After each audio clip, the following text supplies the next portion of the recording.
What's going on, everybody? Raging Diecast here with another banger podcast. We have got Freddy, House of Cars, Virginia owner. He is the East Coast House of Cars regional director. He was a U.S. Marine, or I guess you Marines like to say you still are Marines, right? Yep. He is a U.S. Marine. Freddy, thank you so much for being here. I know we were talking a little bit before this. We have a lot that we want to dive into. Before we get into that, we are just going to lay the groundwork. How did you get into Diecast? It was a mistake, actually. During COVID, I had one of my buddies reach out to me and asked me to go to Walmart to look for him a treasure hunt car of some sort. So I went to Walmart during COVID, looked for this car, got it for him. Was like, "What do you want with this stupid thing?" And he's like, "Oh, well, it's hard to find and it's worth like $10." I'm like, okay, sure. So I sent it to him. And then he started talking to me more about Diecast, and he got me thinking. It was COVID. I was working for a government contractor at the time with security clearances. So I had nothing but time because I'd be at home working anyway. So I took my son, we went to Walmart and so started looking around at cars. And I started figuring out, oh, there's some money into this. So I jumped onto a bunch of the Facebook groups. At that time, I didn't own any of them, but I jumped into them and started seeing what kind of the hobby per se and the community was about. You know, you got all your different little aspects of it. You got your really good community members. You got your scalpers. You got your people that just in it for money. You got people that don't know what they're doing and everything like that. So it was a very interesting thing. And I was like, well, if I'm going to do this, and my son at the time was kind of getting into it with me because he was younger at the time. He's like, "Oh, let's go look at some cars." I was like, okay. Well, I started collecting some of the cars, and then I found out a business way where I can make a little bit extra money doing it. So I used to buy a whole entire estate auction sales. I used to go and put cash down $3,000 or $4,000, walk out with like 32 boxes of cars, and then keep the ones I want, which was RLCs, super treasure hunts, Reds and Zamics and conventions. I'd keep all those, and I'd sell the rest. And then I started a Facebook auction every Friday night for my basement, and I called it Moon Eyes Monday, or Moon Eyes Friday. Sorry, Moon Eyes Friday. So I was known as the Moon Eyes Man. I'd get on there, run every Friday from like 8 to 2 a.m. sometimes, and just doing auctions and shipping out of my basement. It was more of a hobby than anything because it would just go to pay for more stuff for me to buy to either collect or resell. But I amassed over $100,000 collection without spending any money. I figured out there's a way to do it where you don't ever put your own money into it. And I did it and I was able to do it. Well, so happens that I ended up, owning the group All Diecast, which is now owned by somebody else. And then I own Top Tier Diecast and about 4 other hollow groups on Facebook. And I was invited, I was during the group, I was like, "Hey, there's a super convention for House of Cars in Vegas. Wouldn't it be cool to go to Vegas?" So what I did was I was like, well, wouldn't it be smart if I don't pay for my own trip to Vegas? I figure out how to do this. So what I ended up doing is raffling airfare, tickets, hotels for one of my auction winners. Any of my auction winners could enter the raffle, and I ended up flying a whole family out to Vegas for free for them. I got a break from the owner, CJ, but we sent them out for free. They enjoyed the convention. I went to the convention, and I got pretty much talked into House of Cars franchise, or not franchise, licensing. And it kind of just made sense since I had nothing to do during COVID. I started looking into this a little bit more, and it was more so my fallback. I'm not a mom and pop store by no means. So I have a full staff and everything. So I was never going to sit behind the register 7 days a week and try to sell Diecast. I looked at this as a kind of like a business opportunity to grow something. And that's what we ended up doing.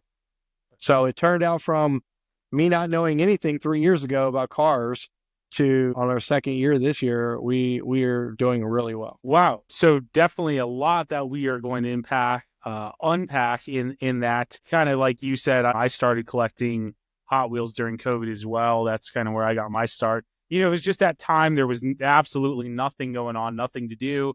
And it was like, well, I guess I'll go look for, I've always loved cars. Obviously grew up with Hot Wheels. So I was like, I'll just go look at Hot Wheels. And then that goes down the rabbit hole of like, oh, this is a treasure hunt. This is a super. And then you're hunting every day when they're stocking, and it just goes down from there. You mentioned SuperCon Vegas. Are you going this year, or is that in the plans, or no? I went last year. I was inducted into the Hall of Honor last year for the Vegas. So this year we're trying to just to grow this, the East Coast portion of our store. So we're trying to focus on that. Most of my stores will be in Vegas, and obviously Melinda Bly and everybody else will be there. But yeah, we're going to be here this year. Okay, gotcha. Yeah, I'll be in SuperCon this year. So I was just curious. And also huge thanks to Melinda Bly for, I had reached out to her. She got us connected. So big thanks to her for getting us in touch. Kind of the big question that I have, well, I got a lot of them, is what made you decide, I know you called it something interesting. You called it a House of Cars license. What made you decide to go that route? And what's the difference between the license or like a franchise?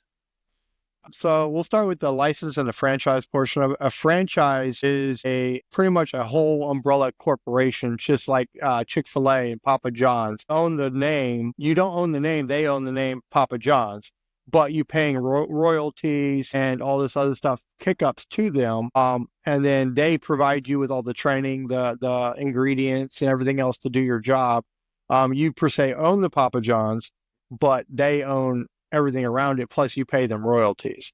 With a licensing, we pay a fee every year to hold the license House of Cars. House of Cars is the license. When you do that, that's all that you have to pay. Everything else is 100% yours. You're responsible for what goes in your store, what you sell. The main aspect of that is, as long as you don't damage the brand's image, then you're good. So you could pretty much, a business owner can say, hey, everything in this store is 100% mine. I don't owe nobody nothing. Okay, and that leads me to a question that I have, and it's kind of, I think I know where this is going to go. So basically, you're paying for the name House of Cars, which obviously massive name, but when it comes to support, is like House of Cars corporate providing you any support, or is it kind of like you said, like you're just on your own, go find your own collections? What is that like? All right. So when it comes to, the best way to say is there is a lot of support with the House of Cars network. So if anybody's looking to try to open a brand, a diecast, store, House of Cars is definitely something that you should consider. There is a whole corporate. They're not in CJ Kramer, Lauren Kramer, the owners of the brand. They're there for if you need them. Melinda Bly is the executive director, or the VP. And then Steve Johnson from Pawn Stars, as you know, he's in there as well. They're there if you need them. So if you need advice or anything like that, they're there for you. When it comes to your store, though, you are 100% in charge of your store, which means you are the one going out finding collections. You're the one trying to find those connections to all the aspects out of it. However, another benefit from being House of Cars is we're the newest. There's only, I think, 4 licensed Mattel accounts in the United States. So, and then House of Cars is the newest one, which we just got in late 2024, and early 2025. This month, it's all been solidified. So now House of Cars has a Mattel account, which is very hard to get. And you coming on board with House of Cars, you get access to the Mattel account. We're with all the major distributors as it is. But if you want to do anything outside of, Mattel, it's really on you to find those contacts. Now, myself, I'll help all the stores and I will say, hey, here's my contact for Pokemon, or here's my contact for Marvel and DC Comics. And then we'll put them in touch with it. But it's relatively, as a business, you're a small business owner. It's 100% your responsibility if you make it or not. Gotcha. And that's, I guess, a question I had, because obviously House of Cars corporate has their own thing going on, their own collections, they're finding their own stuff they're selling. So that was kind of a big question I had is, obviously they need to get their stuff that they're selling. And then if they have these stores that are kind of relying on them, gets kind of convoluted, but that definitely clears a lot of that up. So it sounds like you get the House of Cars name, and then you get contacts, whether that's linking up with distributors for whatever product, Mini GT. I assume you guys have a distributor for that. Obviously now Mattel, which sounds like a huge thing. So it sounds like you get kind of those contacts, but the pounding the pavement is solely your responsibility. So if you're going to make it, you kind of have to do like, and kind of like I told you earlier, I sold on Whatnot. There's a lot of guys doing that. You kind of have to do like the rest of us, where you got to find the collections, haggle the deals, get them cheap, try to obviously you have overhead. Basically, it's like you get the House of Cards names, you get a lot of awesome contacts, and then go get them, champ. Sound about right? That with the addition of, like, I'm the East Coast director. So if you're setting up on the East Coast and you want help setting up everything, your opening day, everything else, I will come down there and help you get whatever, everything. I will set you up with all, I will help you build your Facebook, all your socials, make sure your website's good to go, and do everything I can with you. And in turn, if you've been to SuperCon, you're going this year, you'll get to meet a bunch of the celebrities. But how the House of Cards brand has its own contacts with celebrities that I can bring into our store at any given time. Of course, I've got to pay for the flights and the hotels, but I can bring Fast and the Furious stars in my store and have them here if I wanted them here. So that's another little addition to that. And you're guaranteed the Mattel contact or the contract. House of Cards has its own contract, which all the stores feed on. So it's not like CJ's got to order $50,000 of stuff, but I got to order through CJ. No, I get to go order whatever I want, and they ship it to my store. Yeah, obviously that contract sounds huge, especially if it's as limited as you're saying. I want to dive into the storefront aspect, because reselling or selling was something that I've done. And the storefront aspect has always been kind of like curious to me. And I know you brought up that you sell other things. It sounds like comics, Pokemon. How much would you say is done through like the storefront, and how much is done through other avenues? All right, so we're one of the most versatile diecast stores in probably the world. We have our hats in a very, very, very lot of stuff. I've given this speech probably about 1 million times to any prospective people that wanted to come on board with House of Cards. It's your business. You have to make it your business as a United States Marine. And as a federal SWAT police officer, everything is attention to detail. You got to put feet to, like you said, put your feet to the pavement and do it for yourself. With that being said, we have so many versatile avenues to make money that's the only way to survive in this kind of economy. A storefront is good. We have a lot of foot traffic, especially on the weekends. We're right next to Texas Roadhouse, so we get overflow from them. And we're really widely known in our community with kids and everybody else. Young collectors are coming in. That's great. We do a lot with that. However, we have a fully functional website.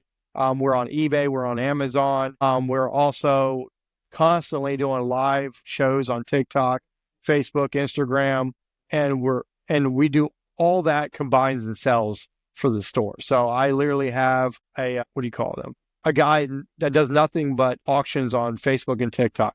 I have staff that stays in the store and does the retail aspect of it. And I have a manager in here that manages everything, including the orders and everything else that goes on in here. Do you think that you could be successful if it was only storefront and no other avenue? With this economy, I have seen, unfortunately, we've had a couple of House of Cards locations have to change their names or close, or, because of that. With this kind of technology that's out there in the world, and with everything that's going on, we do have a few stores that are just mom and pop storefront for the most part, and they do okay, but it's in good position. So if you're like in Vegas, obviously that's the city that never sleeps. You never have to worry about a website, Facebook. You're too busy because everybody is going to Vegas. They're gonna be like, oh, where's the Diecast store? It's right here. We're going there. Riverside, California, don't have to worry about much because there's a lot of stuff going on down in that area. But if you get to somewhere like here, where it's Fredericksburg, Virginia, you think of yourself, where the heck is Fredericksburg, Virginia? So at that point, if you haven't done the homework and you aren't even on Google's map, nobody's going to know where you are. So you have to be able to market yourself through all the avenues, including analytics and everything like that, except for just being, there in the storefront. So what would you say some pros and some cons of having the storefront would be? The first pro I automatically say is you could never get a distributorship with any of the major companies if you don't have a brick and mortar store. They're just not doing it anymore. COVID's over. They're not, back when COVID happened, all the stores, everything closed because of financials, and they just couldn't keep it open anymore. So all these distributors went to the online and streamer platforms and said, hey, I'll give you an account if you keep buying stuff from me. That is no longer the case. Mattel, Pokemon, Entertainment Earth, all these major companies have already said, if you don't have a brick and mortar store, you're not getting an account regardless. So brick and mortar stores, you have to have a base of operations, whether it's a warehouse or a storefront. So that would be a pro. You can get the distributors to send you stuff, which is obviously, as a reseller, as an ex-reseller, I guess, I encountered that where you can only get stuff, you can't get it sent to a residential address. It has to be to, industrial or business or something, and they do look at that. What would you say some cons are of having a store? The overhead is, depending on where you are, there are some places where the overhead isn't that bad, but the overhead is a very, very bad kicker. There is a lot of overhead. You're talking, for myself, you got rent, you got all the insurance, all the utilities, and I got staff. I've got a whole staff I have to pay to be here because I don't want to be a mom and pop and I don't want to sit behind a register myself. I want to branch out, do other things. The overhead alone could drown you if you don't manage everything properly. So I know we talked a little bit earlier about the platform that I kind of my preferred selling platform, Whatnot. I know you said that you weren't a big fan of that. Is it the fees that are kind of associated, or what makes you choose Facebook Live or TikTok Live over a platform like Whatnot? If there was a platform like Whatnot for retailers, it would be good. The problem is with that is, one, the fees. You got to pay at least 12 to 15% of fees to Whatnot to run. So I mean, if you're getting things, I mean, for reselling for collections and stuff, it's okay. But if you're getting brand new cases from Hot Wheels, and the retail aspect of it is about about $95 for a case of Hot Wheels, and you go on Whatnot and you sell it, you're going to sell it for like $75 after all the fees. Well, your cost is probably around $75 to get that case. You're not making any money. The second aspect of it is everybody on Whatnot wants you to start everything at $1. There are just so many resellers on Whatnot that you don't have a lot of people in the room unless you're very, very popular to make those kind of sales. You cannot, as a retail location, you can't start a super treasure hunt at $1 and hope it gets to $60 so you get half your money back. You got to start it at $60 to $70 if it's something very popular and hope it goes for that, because I mean, if they go for $1, you're stuck sending it out. But you got that cost you ate up with it. Yeah, that's a valid point. Obviously, Dollar Starts it's a double-edged sword, because Dollar Starts gets people into the stream because they like seeing the action. But then you can only lose your shirt so many times. I know when I was selling, I was getting stuff so cheap, is like, if it sells for $2, I'm fine. But even then, it's aggravating when you're like, it's a $30, $40 car and it goes for $5. Exactly. So that's something else that I wanted to talk about, because obviously I've been able to get stuff for wholesale. And it really just selling on Whatnot did not seem like it was worth it, right? You pay $6, $7, $8 for a mini GT. You sell it on Whatnot. Let's just say it's a good day and you got 14. Then you're buying bubble wrap. You're buying your box, everything to protect it. And then after fees, it's like, well, I just did all that work for 30 cents. Yep.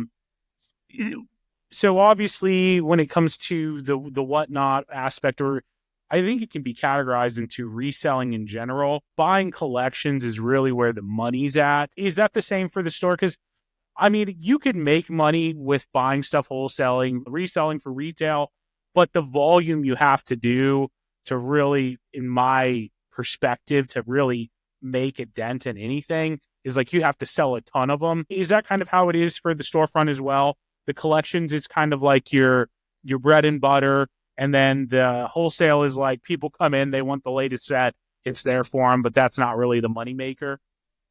That's actually a really valid point. So in this business, it is about the collections you buy and how cheap you can get them for.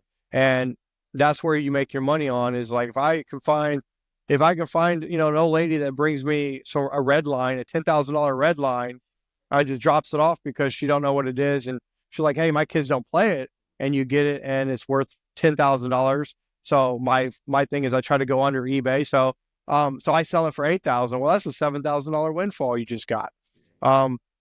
You could do that all day long if you've got enough stuff. However, there are so many new collectors and so many collectors out there that are looking for specific brands that you could not survive just by buying collections. There are people that come in the store that are only specifically looking for one thing, mini GTs.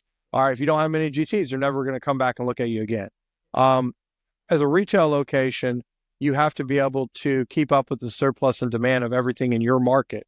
When I say your market, I mean, something that works for here in Virginia may not work in California. They may not sell muscle machines like we sell muscle machines a lot. Well, I don't really, muscle machines are muscle machines. But per se, something might work out here that doesn't work out there. You got to be able to tailor your needs or your store to those of your consumers. We got people in here that look for all the super treasure hunts. They come in here and look for it, but you don't got any new ones that have been collected in or turned in, they're not going to come back. So it is a mixture between buying brand new stuff versus buying, and you said wholesale. I don't think we call it is wholesale for us because we actually get it for the distributor price and we have to put an MSRP on it. So we don't really get to control the price on it. So they say, all right, you have to sell it for $13.99 or more. You cannot go under that. So even when it comes to the wholesale stuff, like if you're buying, like say from Costco, you can do whatever you want with it. When it comes to these brands, they watch you. Mattel will watch you. Pokemon will watch me. They'll be like, all right, well, if you're selling this stuff for cheaper than what I told you to, we're not going to let you have this stuff anymore. So when it comes to like the whatnot stuff, that just doesn't work when you have to sell it for a certain point. And you take a $20 loss on it. But you make the most money by buying collections. You do, because you get to go with the market price on that. If you're smart, you'll go under the market price on it. So you move it out fast so you can buy more stuff. But when it comes to the retail, you have to be able to have everything that's trending out there, or you're not going to get half of your clientele in here. Yeah, you may not make enough money from it. Like say she's like mini GTs. Yeah, you're right. You're paying $9 to $10 a mini GT.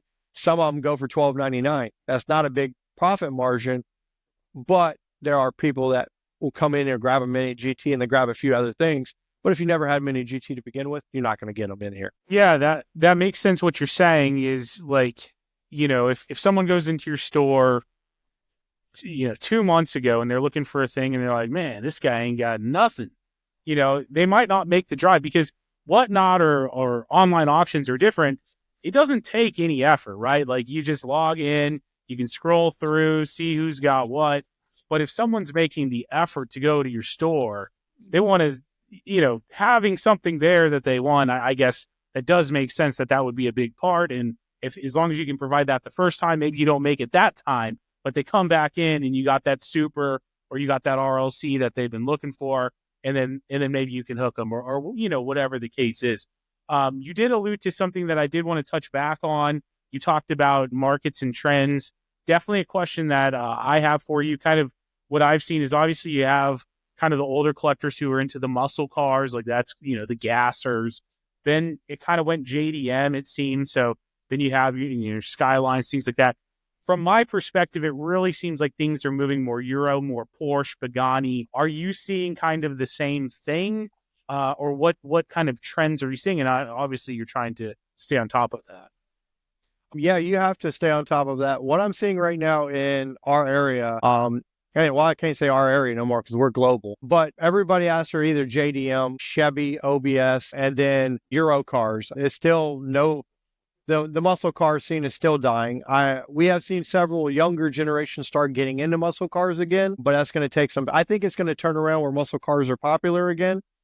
But with all this international stuff going on in Tokyo, Japan, and all the other areas, China, the JDM scene is very, very still popular and still trending. And I don't think that's going away anytime soon. So most of the kids now are looking for that. You're looking for the Euro. If any brands are watching this right now, I would say you guys need to jump on to F1, Formula One racing cars, because Pajengo or whatever that company is saying is really the only one that deals with that. And every time I'm on TikTok, there's always at least 10 people asking for F1 cars. I mean, I know Hot Wheels did one in a mainline version coming out in the next couple cases, and I know there's a few of them out there, but nobody's doing F1 cars right now, and that's a market that there's a lot of people asking about. So that's a market that's up and coming. Yeah, I totally agree with that. The mini GTF ones have always done very well for me, especially the ones that come with the figure.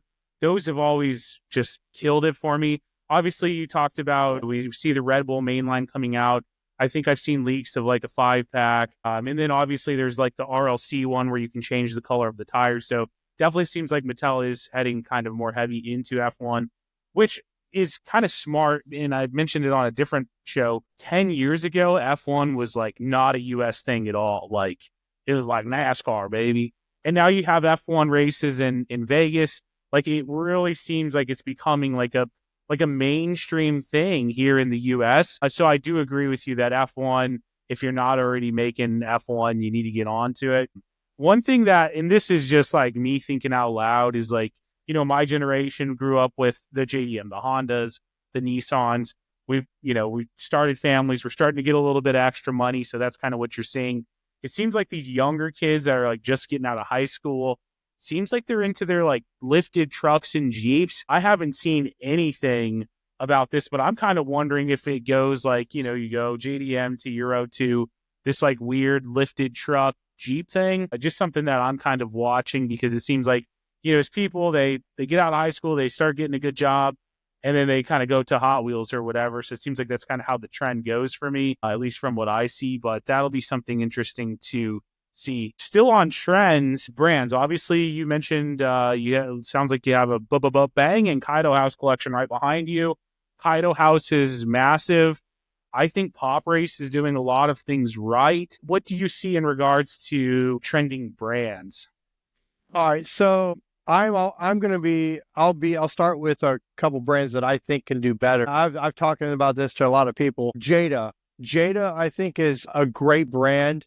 They do all the 124 Hollywood rides, and they always, you know, we sell those like crazy. If you don't remember, do you remember the Jada Big Time Muscle 164s? Do you remember those? Yeah, the big old wheels on them. It looks super cool. They were the 164 branded, muscle cars. I could go get one for you and show you, but the detail on them actually outdo Kaido House, Pop Race, Mini GT. The detail on them are crazy. If Jada actually came back out with 164 version cars like that and tailored it to the old style and did JDM and international models versus the muscle machines, they'd be triple and quadruple their revenue right now. If they would do that, and I don't think Jada's watching right now, but if they do, if any of the reps do, you need to get back into the 164 big time muscle kind of concept and turn that into JDM, Euro, and all that other stuff. And you would clean up really nice, because those cars outdo every brand that's out there right now. Saying that is, you made a good point, is, the kids get into Hot Wheels first. Yeah, well, that's the cheapest brand you can really get into, the most versatile brand. Nobody's ever going to outdo Hot Wheels and Matchbox in pricing, or, how many cars they put out a year. So, and you can find them everywhere. So Matchbox and Hot Wheels are never going to go away. They're always going to be the startups. But once you start getting a little money, like you said, you're able to look at the better stuff to collect with.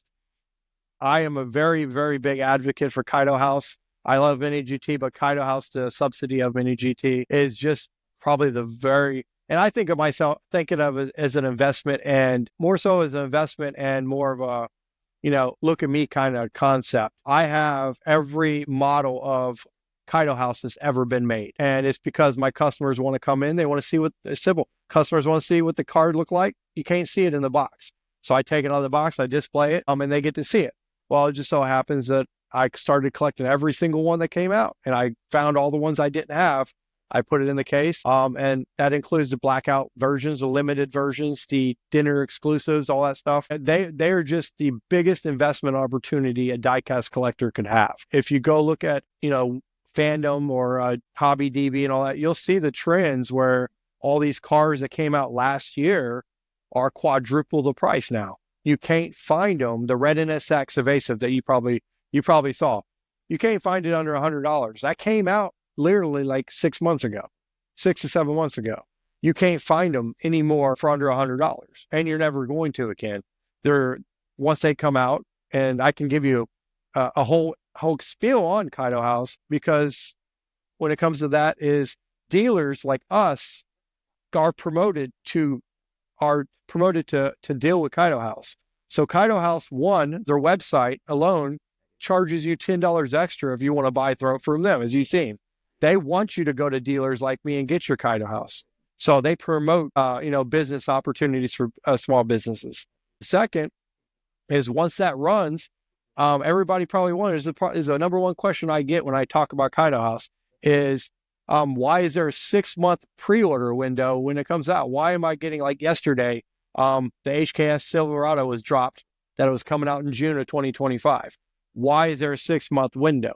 Well, Kaido sits there and says, hey, House of Cars Virginia, I'm giving you 2 months to put your orders in how much you want. So they give us 2.5 months to put whatever orders we want. We put it in, then they go into production, then they release it. So they give us the ability to dictate how many of those cars are made.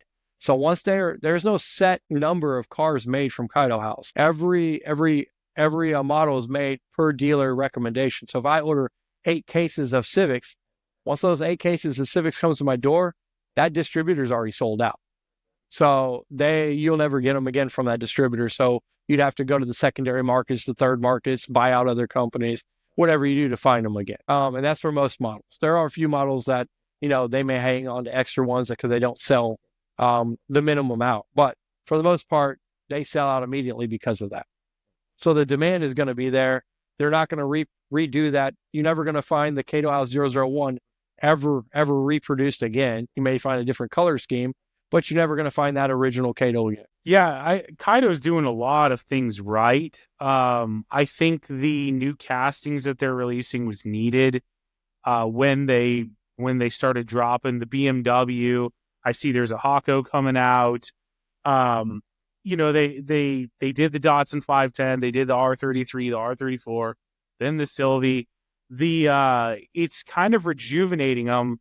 There's the A86 that they're going to come out with, that June's talked about. I think that was like Kaido House built their brand on that other stuff, and now they have fans everywhere. It's a massive brand. I would say probably second biggest almost, but the fresh face that they've given themselves with the new castings coming out, I'm excited to see what's really next. I think it's kind of lit a fire in a lot of people, like, what's going to be next? Is this going to be next? Is that one brand that I think could do better? And like, I've said this in a couple podcasts, like, I kind of believe in them, is Greenlight. I feel like right now they've missed the mark. They're not releasing the Euro. They're not releasing the JDM. And I think that's, if they would get on that trend, they went from the kind of goofy green wheels for the chase to the raw now, right? So like, they're making moves in the right direction.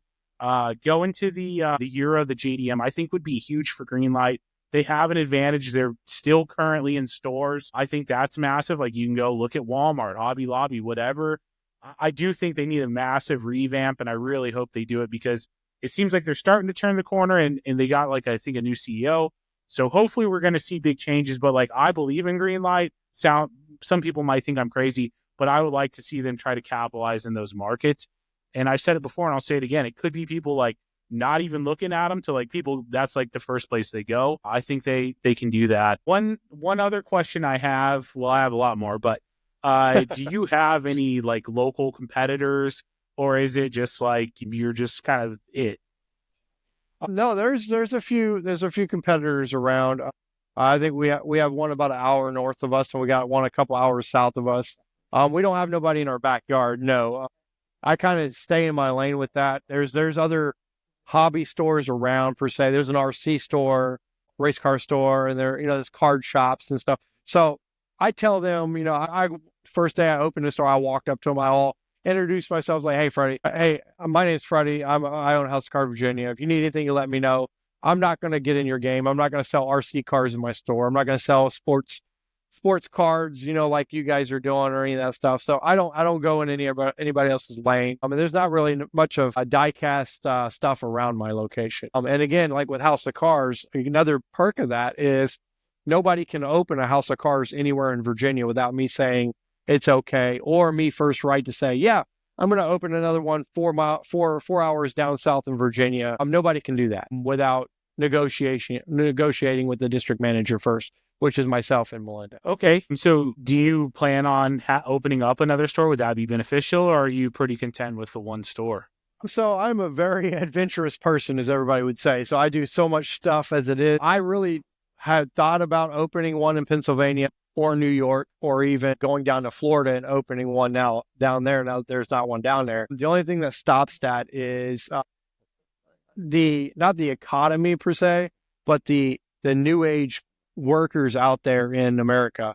I'm sure you're well aware of how the staffing shortages of all the major businesses out there, because nobody wants to work anymore. Everybody wants everything free. If I were to open a store in Pennsylvania or down in Florida, I wouldn't be able to be hands-on every day with that. We've actually had, I know of like 2 different diecast stores that failed last year because they had more than one location and they couldn't staff both.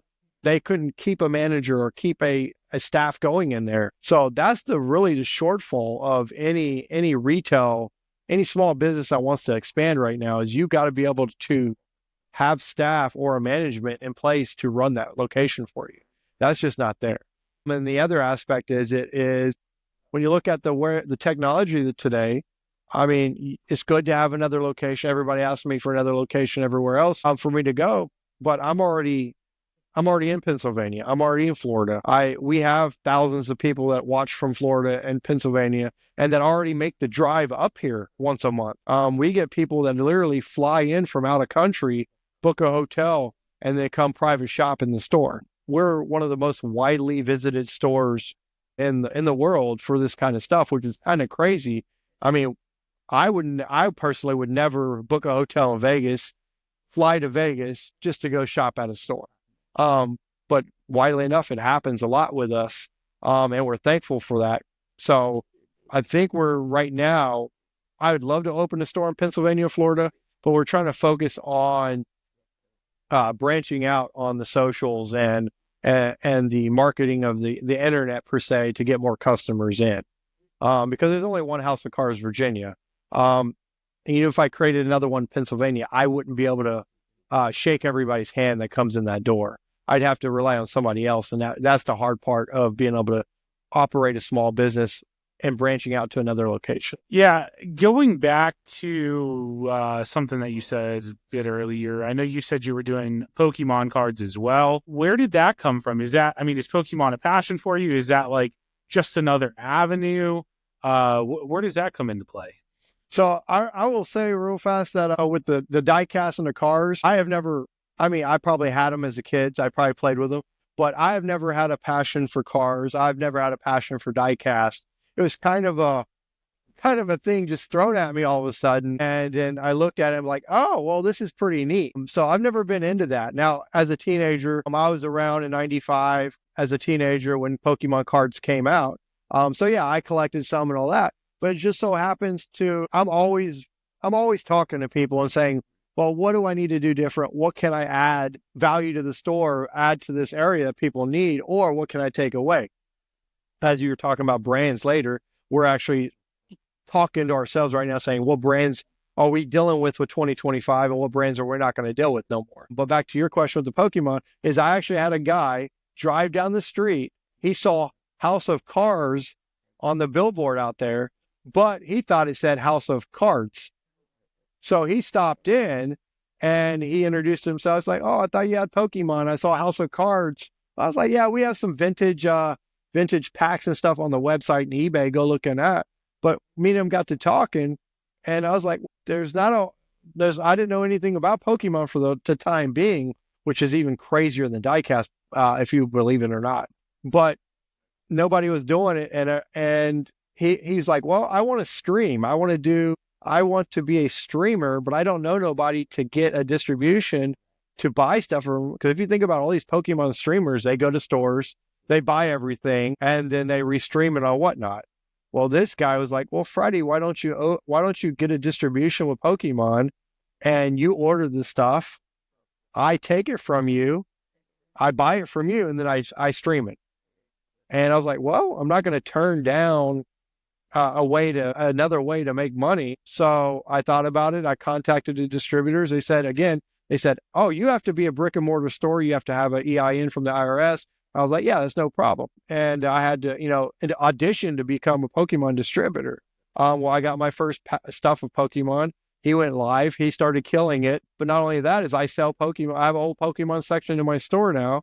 And we got people from all walks of life in Virginia coming down here to buy Pokemon. It's gotten really good to the fact where next week we actually have our first kids Pokemon tournament here, and we're already sold out of spots for it. So we're putting on a Pokemon tournament for the local kids out here, and it's just another aspect to bring more of the community involved. Yeah, that's interesting. In Pokemon, it seems like kind of as of late has really taken off. I mean, obviously growing up, it was kind of there, and then it seemed like it died off, and now it seems like it's really just, taken off. I don't know if that's from Logan Paul dropping a bunch of money on Charizard or what, but definitely seems like that avenue's taken off. I know it seems like sports cards have also taken off, which is like, I don't know. I think about like my dad, but it seems like those are really coming back hard and heavy. So a lot of interesting stuff in the collectible world. We're going to start wrapping it up here. I just have a couple more questions left that I want to ask. I don't want to go too long. Is there a brand that is not very well known that is in Diecast that you think is doing a lot of things right? Is it like a brand that maybe not a lot of people know that you think might be the next Kaido, the next Pop Race? You actually already mentioned them, Pop Race.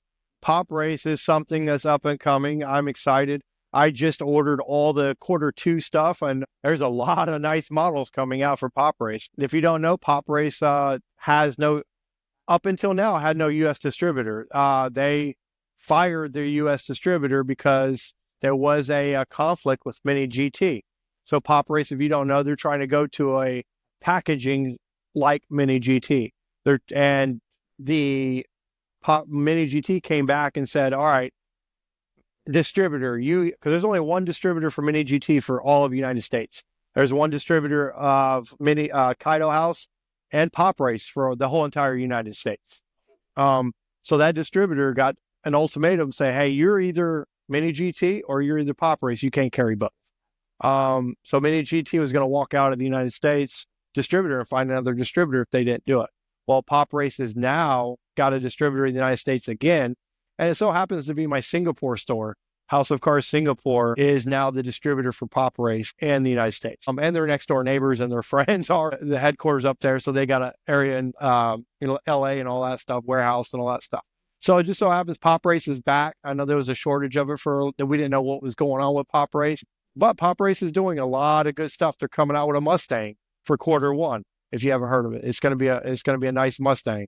They've got Lambos coming out. They've got a bunch of new models coming out that I've ordered that I'm excited to see what happens. But the only thing is they're not separating themselves from Mini GT and Kaido House. They're doing kind of the same renditions. I mean, yeah, you get opening hoods and stuff like that, and they're not as nicely detailed as Kaido House, but they still need to step up their game and separate themselves just a little bit. Yeah, I totally agree with you. I'm really excited to see what Pop Race is going to do. I have an R32. It's like the trunk opens. It's got, all detailed. The hood opens. It's all detailed. I paid, I don't know, $10 or $12 or whatever for it. A lot of good stuff going on. Obviously, the first kind of carded Pop Race I saw was that blue Civic, the Pandem. I really like what they're doing with that card. It is very Mini GT-esque, but I've always ragged on Mini GT for that card. Something about it just doesn't do it for me. I don't know if it's like too much plastic and it's the glare. I don't know if it's their card art. Mini GTs are awesome outside of that package, and luckily they come with the box. You can put them in there. But what Pop Race is doing with that, the packaging looks very similar, but they're doing something right with it. And I don't know if it's like the reflective, like kind of cardboard in there.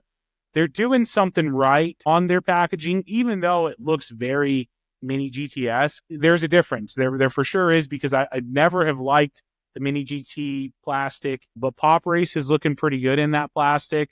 And then obviously it looks like it comes with the box as well, which is huge for the people that want to open it up, play with it, they still have an awesome way to store it, which is kind of seems like the way things are going. Kaido House, right? Like if you want to enjoy that car, you have to open it up, but you can put it back in the box. Obviously, acrylics are kind of in. They've kind of always been in, but I'm really liking the fact that you can open it up, handle it, put it back, and it's like it never happened.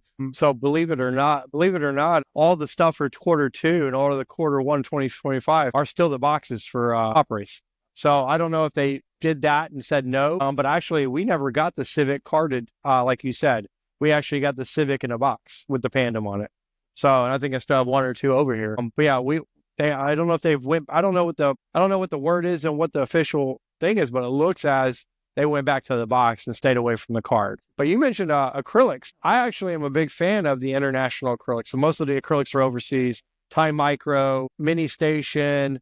Some of these we actually do a lot in those acrylics. We get them in overseas, and we sell them as well. So acrylics are another up-and-coming thing that we see that we're able to sell a lot of. And if you're looking for a good acrylic, Time Micro is pretty awesome. They're a little expensive. But they're pretty awesome. Yeah, I got one right here. It is absolutely beautiful. I've sold those. Yep.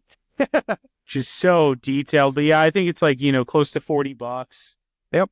So yeah, they retail at 32 with any. So I buy them at a certain price, and no matter what it is, I actually have a dealer that messaged me every acrylic, every brand, every day almost of what's coming out, and I pre-order what I want from it. So yeah, we get shipments from all different brands. So and that's a good thing.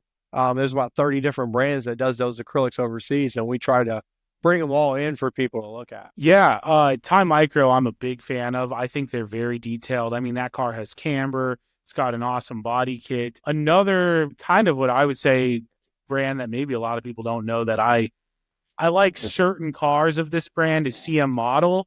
I really like the R35s they did with the switchable wheels where you could go stanced, you could go roll. It's a matter of seconds of just popping one set off, popping the new set on. I think that was super cool. I think they've come out with like Evos and stuff.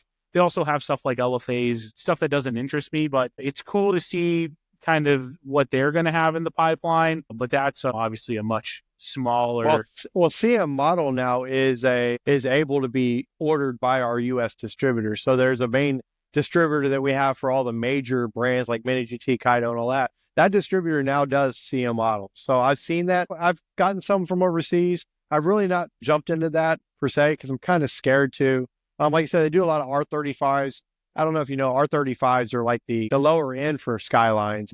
NO64 R35s sit here in the store all day. They don't go nowhere, but you get an R34, it goes out the store the next day. That's another brand we didn't talk about was NO64. There's a lot of controversy on them because a lot of their models don't roll. And if you open it up and take the car out, it doesn't roll anywhere and people don't like it. Yeah, I think I had an R33 NO and I did open it up and took it out and it didn't roll well, which is like, that's a whole other kind of subject because some customizers make their cars not able to roll and it's only for show. Me personally, like I want it to be functional. Like if I want to roll it, I want to be able to roll it. But some people, they throw it in the diorama and it just sits there and looks nice and that's cool with them. But yeah, that's kind of like that's almost like a whole other collector base, like the ones who care and the ones who don't almost. I don't know if you've interviewed anybody from M2, but what are your thoughts about what M2's been doing? Yeah, so here's my thoughts on M2. M2 square bodies, banging. Pretty much everything else M2 is comparable to Greenlight, unless it's like a GNX. I do like that they've been putting the figures in with the cars. I think that's a super unique take. But as someone who has resold M2, if I get an M2 Mustang or an M2 this or that, it doesn't sell. The only things that I've ever gotten to like be decent for me is OBS, M2 square bodies. I think they could go JDM and Euro and really do some good stuff. Their chases, I got one. Their chases kind of look goofy most of the time. I agree. But this one, I don't know. I thought, oh man, I almost took everything out. I thought this one looked okay. It still's got the gold.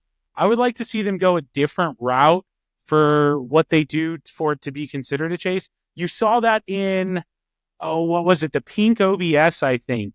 It had like a white interior. It was super subtle. Actually, I loved that.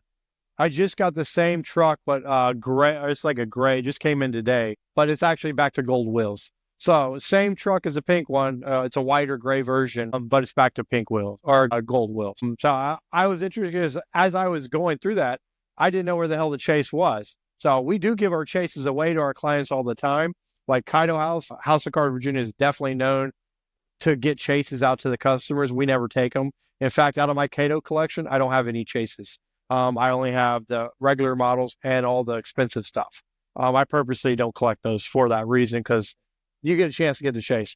When it comes to M2, I was interested to see if you said anything about quality control and M2's quality control concerns that I have. You'll see a lot of problems on those square bodies and OBSs where the beds are not looking lined up. I mean, you see a lot of stuff on M2, but like I said, really the only thing M2s that I see people want is OBS. Not even the GNX. People weren't really going after that, which that's obviously a real popular car right now, the Buick Grand National, yep. But people weren't even really going after that. It seems like M2 as a reseller or what people are collecting, which goes hand in hand, is only square bodies and OBSs. And what do you think about what brands do you think are dead right now or just done? Do you have any brands that you think that is not going to make it much longer? Well, I think there's some brands that need a major revamp. Greenlight being one of them. They need a major revamp. I think Matchbox needs a revamp. I think they got a new card style going out. But here's the thing with Matchbox is that's Mattel, right? So like Mattel is not going anywhere. The brand Matchbox, I think they leave a lot to desire for. But the thing with Matchbox is those are like your realistic cars, right? Like you get your Nissan Sentra, you're never going to see that in a Hot Wheel. I mean, you might, but you're not right now. Like it's just like your everyday driving down the road cars, and that's kind of what Matchbox is. I think a revamp would be good for them. Obviously, I don't think they're going anywhere because Mattel owns it. But who else? I think M2 needs a big revamp because the only thing that I really see them going that does well is the square bodies. What do you think about Auto World and Johnny Lightning? I think Auto World and Johnny Lightning have their own set of collector, their own base. And I think it's a lot of the guys that collect muscle cars, the older generation, the guys that grew up with Johnny Lightning. Johnny Lightning's been doing some cool stuff. You get some Hondas, and you get some stuff like that. They could use a revamp. Here's the thing, and this goes for Auto World and Cartooned. I think what they have going for them is the rarity of Auto World, the raw chases. There's 10 worldwide. Cartooned, their chase is so low. Like Cartoon's a perfect example, right? So no JDM. It's all like muscle, Chevy, whatever. But people are still going nuts for it. And I think it's because that chase is so unbelievably rare that if you get one, there's tons of value there. And so people are going for those and they like them. I think there's an aspect of, hey, that's rare, that's cool, even though it doesn't fit in the box of JDM Euro. I will tell you, I know they're new and I'll give them a chance, but as I told you, me and my staff and my management, and I had to figure out what brands are we cutting out altogether in 2025. Cartoon is one of those. Unfortunately, it just sits here. If they fixed a few problems that I know about, they'd be better, but it just sits here because the 2-pack, I don't know if you've ever bought the 2-packs or the 3-packs or any of that, but they fall right off the cards. So the whatever they're holding the cards on to the card back with the glue, it doesn't work. So Cartoon itself is costing me over $1,000 in refunds just last year on their cards for 2-packs and 3-packs. I think they got a lot going on. They got a lot of nice stuff. I think they need to hurry up and branch into other castings because they're just like you said, Kaido House. They've already redone the paint scheme so many times out of 3 series is they can't do it anymore. They need to get some licensing for some castings they don't have yet. And if you don't know House of Cars in Vegas, when you're going to go there, you're going to go to the dinner, you're going to get an exclusive House of Cars and Cartooned dinner card. I don't know if you got to see that yet. It's on our Facebook page. But that thing is going to be worth $300 or $400 when you take it home. So you're going to get that for free at the dinner if you're going to the dinner. That's our exclusive with Cartoon. But I like Cartoon. I like Lewis. Lewis doesn't have no control of the actual company MGA. I have a bad beef with MGA because, like I said, I told you I'll be realistic with you straight up. They undercut the dealers. They sell everything on their MGA website for less than we can sell it for in store. So customers ain't going to come to us when MGA is selling it for the same cost or under on their website. So even though there's Series 1 and Series 2 of hobby shops, they can still get it easily from MGA or anybody else. So there's no exclusivity for stores or anything like that. Yeah, and going back to something you said earlier, that's one area where I think Kaido is like killing it, because they could undercut everybody too, and everybody would go there, but their price and their stuff. I was scrolling Reddit or something. So I was like, why is it so much more? It's like, because they want you to go to someone else selling it. And I think that's just such a cool move of them. You want people to sell your cars. And I think part of that is like the hype factor. More people selling it is getting more in more hands, right? And I think overall it's just good for the brand. I didn't know that about MGA. I am going to the dinner. I did see the I think it's a C10 truck, 1 out of 1250. I think I saw. Yep. And 1,000 of them will be at the dinner. The rest goes to the stores. You ain't gonna find them anywhere else. Yeah, I was kind of curious because obviously, kind of like I said earlier, those cartoon chases, they're very limited, very sought after. I was pretty interested to see what those values of this. Well, I know what I have to pay for each one, because we have to pay for them too. So I know what I have to pay for them, and I would tell you they're going to at least be, once they're done, they're going to be at least $150 to $200 cars. At least, if not more. Yeah, and that's something, I'm not a big cartoon guy, but I don't think they've done anything like that before. So this is like the first, if I'm guessing, right? So there's that aspect of it too. Is this something you sit on? I don't know. I think you sit on it, because if you don't know, last convention last year for SuperCon, which is our annual event in Vegas, that's when Lewis unveiled Cartooned. That's when he came out with it, and he showed it all off. He had them all there. So Lewis has been working with House of Cars now for a couple of years building this. So, and then House of Cars is now a distributor for Cartooned as well. I told you I would never, say something that ain't my opinion is my opinion. All the other owners and CJ and everybody else. And if you wanted to get interviews with Melinda or CJ, we could probably make that happen. But as far as Cartoon, if they would fix those issues that I have as a business owner, then I'd love to support them 100%. But, when it costs me $1,000 to refund all my customers, I can't get behind it. And that's the thing I think maybe a lot of collectors don't understand is like, maybe you're not in it to be a millionaire and make a ton of money, but you're sure not in it to lose money. And that's where you kind of have to draw the line. And I'm sure there'll people be like, the scalper got or whatever, you're a store, you're not a scalper. But that's the thing is like, you just can't lose money. I have been checking cartoon releases. I do want to see when they start coming out with Euro JDM. I do like the fact that the bases are switchable. You can put Dayton's on your C10 or you can switch it over to your Impala. I think that's such a cool concept. Another cool thing is the adjustable, suspension. Another great concept, but I they need a revamp. And then I didn't know about that glue issue. I wish there was another glue issue from Hot Wheels Super RLC, and everybody was up in arms about that. We got 5 of them, and 4 of them were bad. So, yeah, and that was I don't know what the heck. The whole RLC program that needs to be revamped, because those RLCs are not worth anything. People buy 2 or 3 at a time to keep one, sell the other 2 on the market, and pay for that one that they got. You can't even. A lot of them now, a lot of the newer ones, you can't even sell them for what you bought them. So I did have Brendan on, obviously RLC designer. And I did mention, I think it was the Golf, the Hudson 510, where you really stopped seeing numbers on cars. I think that was kind of the first one where you really start. That's the first one I can think of. And I did bring up like this is adults buying RLCs. We're collectors. We want that collectability.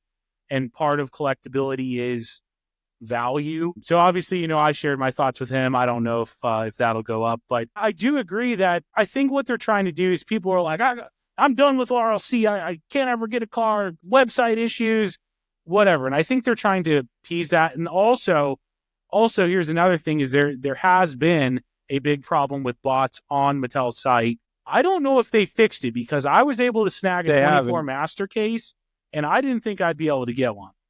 I would tell. I mean, I had it in my cart, but of course, like you said, the glitch, the website glitching definitely didn't get me a RLC. But I know somebody that has a couple bots, and they were able to get all 8 that they wanted.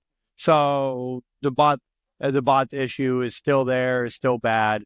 That's one good thing about Kaido House. They have the RLC program too, on their Instagram, a subscriber, and that's where they do their RLC kind of program. They actually make you reply to the confirmation of that car that, oh, your screen name, then they verify it. And then if they find out you did anything with that, they ban your account, ban you, ban your order, cancel it, refund you and everything. So they do really well of, monitoring that. And if Mattel did that, Mattel needs to monitor that, and Mattel needs to number their cars again. I mean, there's no value in it. You cannot justify paying $38 for a car and you're overproducing it, and it's not going to be worth $38 anymore. Nobody's going to buy into it. If it's numbered, then you got a little piece of history there, and you got something to collect. You got to give them that. They could go to the Walmart and collect the main line, and the same thing for $1. I mean, you got to get them that collectability portion of it.